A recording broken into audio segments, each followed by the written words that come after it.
Hey, everybody, welcome back to the Put Me In Coach, I'm Ready to Scale podcast. I am your host, Eugene Terk.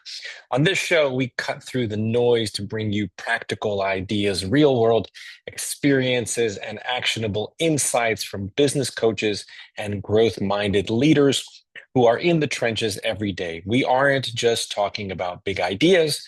We're talking about execution and hopefully helping you master leadership, alignment, accountability, and strategy to successfully scale your business. As a reminder, each and every episode is brought to you by Align, the strategic planning and execution software designed to keep your team focused on what matters most.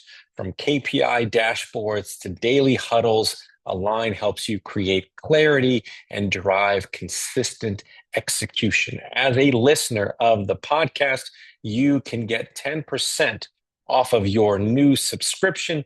Just head over to aligntoday.com to sign up for an introductory demo and be sure to use promo code podcast. Thanks so much for joining us. And now let's jump into today's conversation.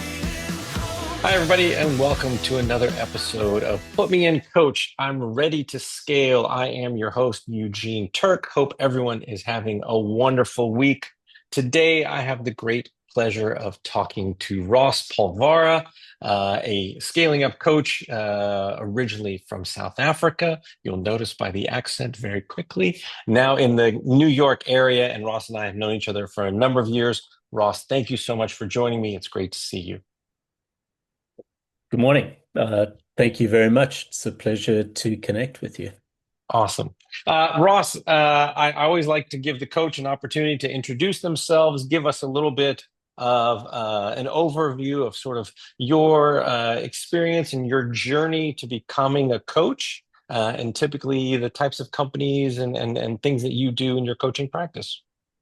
Great. So yeah, I think it's interesting you use the word journey, Eugene, because I think, we all on a journey of to some extent. And what's really interesting is, the paths that we cross along those journeys that we take. And I for myself, it's really interesting when I reflect on, my journey to what I'm doing today. It's almost like everything that I did in the past was leading up to this. And so growing up in South Africa through an extremely interesting time, great time for a country, and obviously being able to experience, probably one of the best leaders we'll ever see in our lifetime in Nelson Mandela. And then beyond that, my path of working in uh, accounting, due diligence, M&A, uh, brought me to the US, where the intent was very much to gain a short-term experience, and uh, opportunities arise. The We went through the first wave, the one you and I experienced, of the dot-com and the crazy boom that occurred, and we're experiencing something today with AI. So to me, it's really interesting how the journeys we take, while in many ways may seem somewhat unique, to a large extent, they almost repeat themselves at times. But it's a unique journey for each one of us, and I feel extremely fortunate to be in the position I'm in. I think my earliest days, even when I was coming through the ranks, PwC, I I'd really enjoyed developing people and coaching people. I thought I was serving clients, and at times we were basically coaching clients. And I think we all play a role as a coach. And then for a number of years, having started uh, a club basically to serve young players who were looking to excel at the highest levels of soccer. We created an academy that was a wonderful opportunity, and not only for the individuals, but for myself as well, where I really got to experience coaching and what coaching can do to an individual and how it can help people. So, I think for me, it's always been about building, helping people. And I was fortunate enough to go full circle after exiting some ventures I'd been involved in. And so 2016, 2017 found my way back to advisory and to where I am today. Yeah. Awesome. And I know that one of your sort of guiding principles is sort of what I call the person before the process. And what I mean by that is I think probably most founders might wrongly expect a growth coach to walk in with an immediate checklist of a methodology or certain steps and processes. And I think, I guess my question to you is, I know that you sort of firmly believe that the very first conversation shouldn't be about the methodology or about process at all, but about understanding the person behind the desk. And I'm just wondering why you start there first. Sure. I think fundamentally everything we do is around people. And you know, while we as humans would like to believe we are so different and so unique, we actually are so similar in so many ways. But yet it's those little nuances, the small things that differentiate us, the motivations that we have, the fears that we all experience to some extent, the imposter syndrome, the ability for us to actually be able to convey that and to be open about it is a rarity to some extent. And so, for me, when a client decides to engage with someone like myself and wants to be coached, it it's them being vulnerable. They're basically saying, "Hey, I need help. I don't know everything. I don't pretend to know everything, and I could really do with some guidance." And I think, personally, to be able to connect with the individual and to really understand what their motivations are and to build that trust with the individual, whereby they can feel that they're on a journey that's not only about achieving results that they might be looking for, but also achieving personal fulfillment. And regardless of who the leader is, everybody is seeking some form of freedom or has some aspiration that they're working towards. And I think taking the time and just getting to know who the person is enables one to engage with them better, to have better conversations, but more importantly, to be able to serve them directly. Because while processes and frameworks are great, they provide a lot of discipline and consistency in the application, and I think are very necessary. There are nuances, and the ability to understand the person enables one to really dedicate the attention specifically to them versus it feeling like it's formulaic. And so I think if we want to embrace individuals and we want individuals to participate fully, we need to understand who they are before they can participate in the process.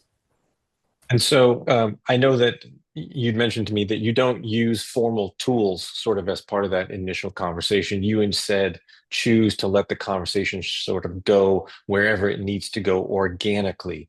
And I'm just curious, as a coach, how do you resist the coach's natural urge to steer the client back to methodology and really focus on that trust building, which is so critical, I presume, as a coach from that very first conversation?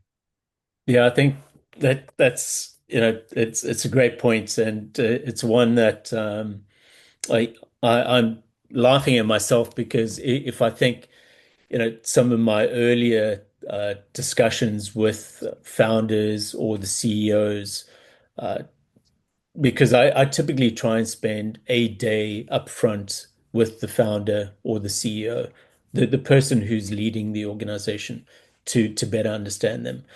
And I recall a few times going in with these wonderful presentations that I'd spent many hours working through, fine-tuning and wordsmithing to death. And you get to a point where you're now fully prepared for the discussion. And then literally, I think the first one that threw me out, I met with a client, and the client said, it's such a gorgeous day. It's the beginning of spring. How about we take a walk? No presentation. And so it was really interesting. There was nothing, and we literally spoke. And 8 hours later, I mean, we didn't walk for 8 hours, but eight hours later, he turned around and basically said, "Wow, I that was one of the best experiences I've personally had, where I just felt, I know I spoke about myself mostly, but it was just such an engaging conversation."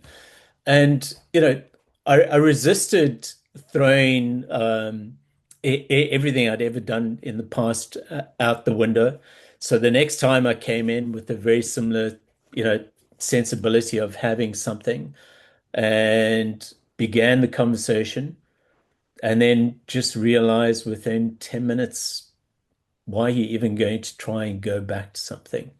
Just talk to the person. So yeah, it is. I think when you are so accustomed to following frameworks, and part of what we are doing is really putting in place a business operating system and helping clients provide structure whereby they can deal with situations, regardless of what the situation is. They have some sort of a structure or frameworks that they can rely on that can help them. For us to go in there and someone like myself to abandon that completely almost seems so strange. But in doing so, you just realize that there's so much value in just creating that individual connection Yep. and really listening and understanding. I think that's the thing, right? Is truly listening, because it's in the conversation, the nuances that you pick up on so much.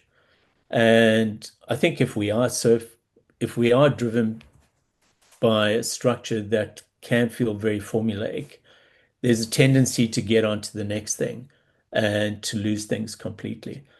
So, I've found with that experience that occurred to me maybe 3 years ago has, really helped change the way I tend to practice with a lot of clients. Yes, I'm always prepared because I feel that's just a necessary discipline for myself. It's my practice. And I think we as humans thrive on the things that make us feel comfortable and confident. But I've learned very, very quickly to really go with the conversation. And if the conversation needs to go in a direction, that's where we go. Yeah. And I know that that direction may sort of, that path may be created organically. But I'm sure that you nonetheless still have a mental framework in your mind about trying to get a sense of where the business owner or the CEO wants themselves to go personally, rather than just looking at the company's trajectory. And so I'm just wondering why, from in terms of building that company strategy and taking those next steps that may be part of that business operating system, why is it so critical to know where that individual wants to go personally, Sure. rather than just looking at where they want to take their company? So just to use a different example, if you think about team dynamics and individuals, there may be an initiative that someone is presenting and they want the organization to move in a direction. And, because of the momentum and where people know this is going, you will find there may be individuals who sit in that room and they will nod their heads in agreement, and they may even vocalize that, yes, this sounds great. And deep down inside, there's something that is troubling them, that's holding them back, whereby they just don't feel aligned. So they may agree, but they're not aligned. And and what we inevitably find is when there are stumbling blocks later on, oftentimes it comes back to the fact that we did not get everybody on board and aligned. We got them to agree, but there wasn't alignment.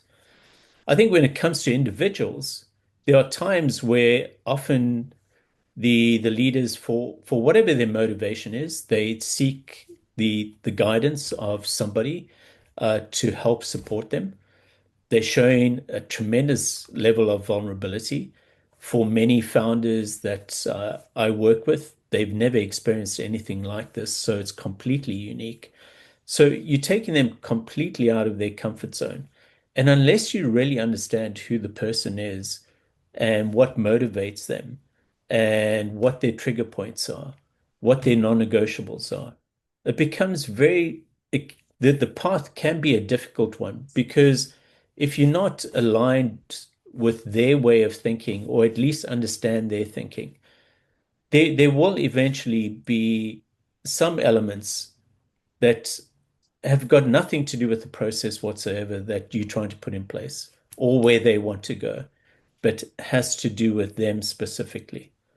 And I think just taking the time to get to know the individual really helps not only having them aligned with the process and gaining your trust, but also them feeling very comfortable that holistically there's no element of themselves that seems to be in discord with the momentum that you're taking.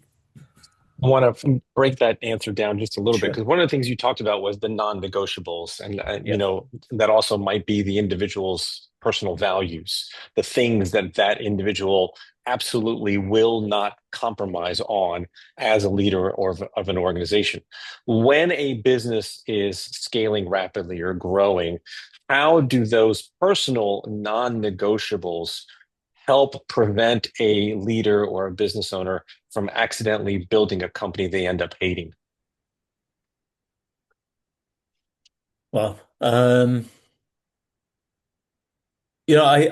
think ultimately you find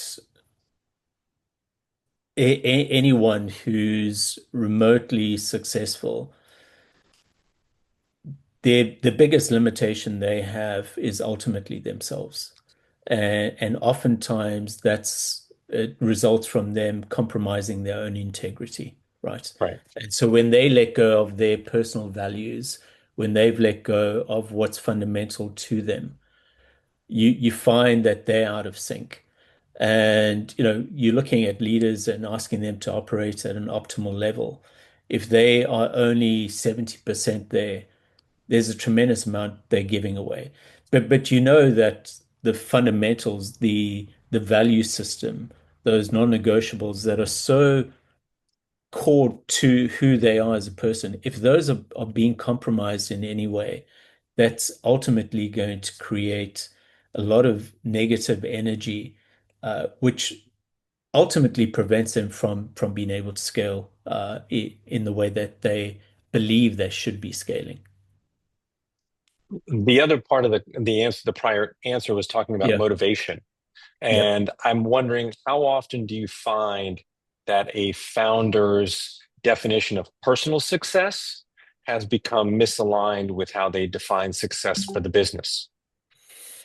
I think it's very difficult because especially for a founder, oftentimes they view the business as themselves. They cannot separate the two.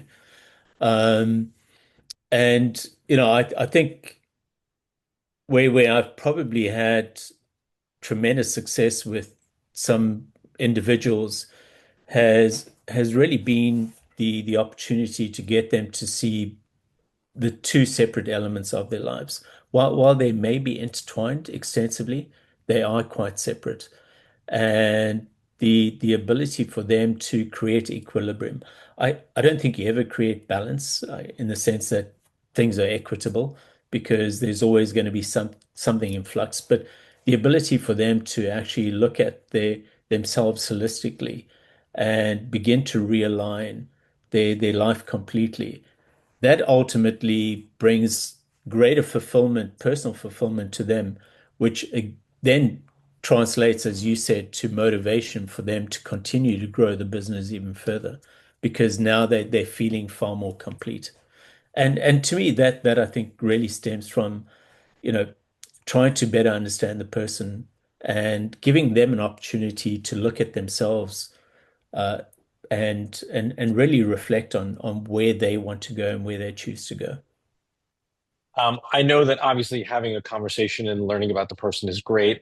In doing the Sure. prep for this episode, I asked you about assessments and things like Yeah. DISC, and you emphasized that you use them very lightly. And instead of reviewing the scores, your go-to question is simply asking the founder if the results feel accurate.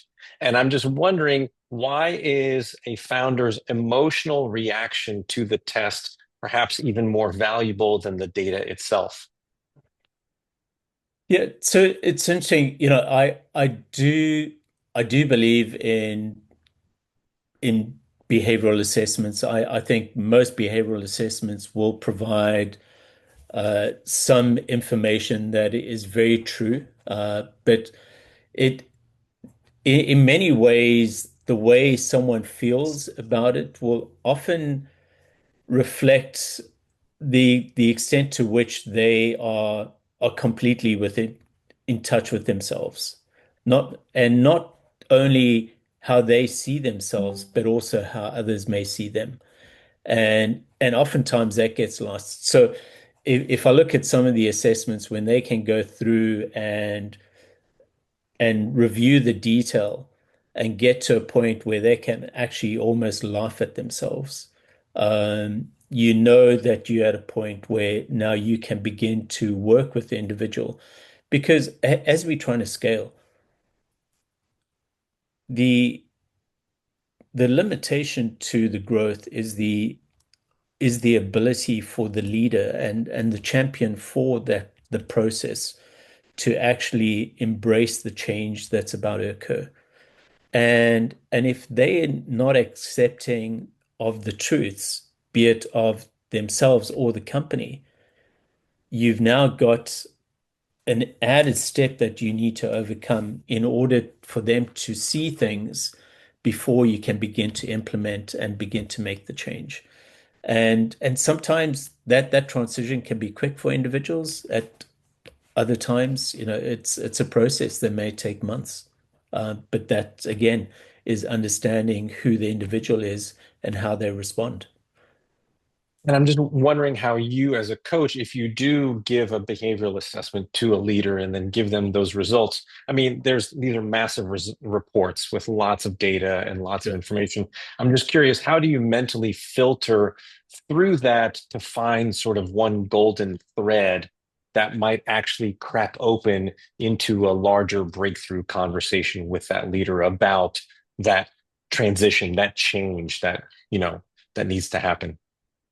Yeah, I think for me it's I try and avoid going in with assumptions and any judgment because I don't know the person and you know the information just provides me with another layer of evidence to be able to engage in in a dialogue of curiosity. So where I can actually begin to have conversations with them and be curious about what they are sharing with me and then relate it back to what assessments may be bringing to the forefront. So when when when you can actually engage in that way and say, oh, okay, that's really interesting. I noticed looking at your assessment, you score in this way. Where do you think that comes from? Um, that's that's just pure curiosity on my part, and on their part, oftentimes, for them it'd be like, that's really interesting. Where does that come from? And then they begin to think about these elements deeper. So you find yourself in this exploration to some extent of themselves, but being part of the journey where you're facilitating with these open-ended questions. And so all of that is the people before the process, but ultimately we Yep. do get to the process. And so Yep. I know that you've stated that once you have a real holistic sort of understanding of the person, then being able to implement a business operating system, whether it be scaling up or anything else, becomes infinitely easier to apply. And I'm just wondering why that might be. So because I think once you get to that point and there is a connection, I think we always operate far better when we have established a level of trust with somebody. And if you can get to a place where the leader, the founder has has basically given you an element of trust, it becomes a lot easier now for you to begin to engage with them and introduce elements, obviously explain to them why you're doing it, what you're looking to do. But because of the trust you've created on an individual level, there's an element of trust, even though they may be skeptical. And, sometimes you'll find people are very skeptical about some frameworks, but because you've got the trust, they are now happy to go with the process and allow it to happen and then see where it comes out because they've basically really committed to being part of the journey with you, this phase of the journey. And so to me, it definitely does enable one to have better conversations, to be far more open, to be able to question decisions that have been made, either, once you get to a point, you can actually do it openly because people understand that you're here to help and it's not you in any way highlighting an issue with a person, but talking more about situations, which I think is extremely important for any leader to be mindful of, is, it's really about a it's really about a person. It's mostly about situations that we are trying to address. And I think if you get to a place where people feel comfortable that you're there to support them, you're there to help them, um, it's a lot simpler to bring them along the journey and to make changes. And there've been times where, I may have introduced something and they've come along and we've tried it, and for whatever reason, it's just not working for them specifically. And I'm quite happy to abandon it and to just say, you know what, we tried that, that was great. Let's just pivot. We're going to move in this direction and do something different. And I think there's a lot of appreciation on their part as well that, okay, you're not being dogmatic about things. You're recognizing who we are as an organization and really trying to work with us accordingly. So I love the frameworks. I think they're part of a toolbox, but like any toolbox, you don't use a hammer, you know, to do anything that's of finesse, right? And so it's important to understand what tools apply to him. Yeah, and to have that flexibility Yeah. because of the trust that's been established and ultimately probably provides a much greater return on the investment for the coaching engagement, and probably leads to longer coaching engagements with those clients because you've built that level of trust. Ross, always a pleasure learning from you, and we thank you for sharing your wisdom with you. We always like to wrap up with some fun questions. Yeah, Is there a please. book? Is there a book that you're currently recommending to all of your coaching clients? Oh, yes. It's one I come back to on a regular basis, but Meditations by Marcus Aurelius. And the reason is, we always think we living in unique times with unique challenges, yet you go back 2000 years and the same issues each and every one of us deal with every day, still come to the forefront. Yeah. Yeah. Um, I know that you're a world traveler. Is there a favorite place that you have to visit in the world and why? Oh, sure. Cape Town, because that's where the heart is. And if you like mountains, beach, and wine, it's you couldn't ask for better. And then finally, a question that I really love asking everybody, if there was a musical act or band, dead or alive, that you've never seen in concert that you wish you could, who would that be? So someone I've never seen. Someone you've never seen. That's the fine line. Yeah, Yes. so George Michael. So we'll Oh, never get to see him. Yeah. Almost got there, but someone forgot to buy the tickets. Regardless, and the reason being is, I think he was there in my formative years of my youth, and many, many, many fun times and a lot of great memories with friends. So, and he's been and at different phases of my and life. Yeah. and Ross, would that be as part of Wham or in his solo career? That was actually initially as part of Wham. Yeah. Yeah, Yeah. yeah. Make it big. Fascinating. Make Yeah. it big. Yeah. Fascinating. I haven't thought about George Michael in quite a long time. Ross, Yeah. it's always a pleasure talking with you. Someday I hope to make it to Cape Town, and if I do, I'll certainly look to you for guidance on how to make the most of my time there. Please do. Always, always a We'll pleasure. spend far more than 25 minutes talking about that. Sounds great. Thank you so much. Have a wonderful, Thanks, wonderful day. Eugene. Be My well. pleasure. Be well. Bye-bye.